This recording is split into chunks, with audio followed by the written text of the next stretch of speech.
ദിനവൃത്താന്തങ്ങളുടെ 2-ാം പുസ്തകം 12-ാം അധ്യായം 14-ാമത്തെ വാക്യം. യഹോവയെ അന്വേഷിക്കേണ്ടതിന് മനസ്സ് വെക്കാതിരുന്നതിനാൽ അവൻ ദോഷം ചെയ്തു.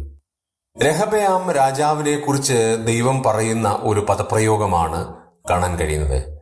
യഹോവയെ അന്വേഷിക്കേണ്ടതിന് മനസ്സ് വെച്ചില്ല, അതുകൊണ്ട് അവൻ ദോഷം ചെയ്തു.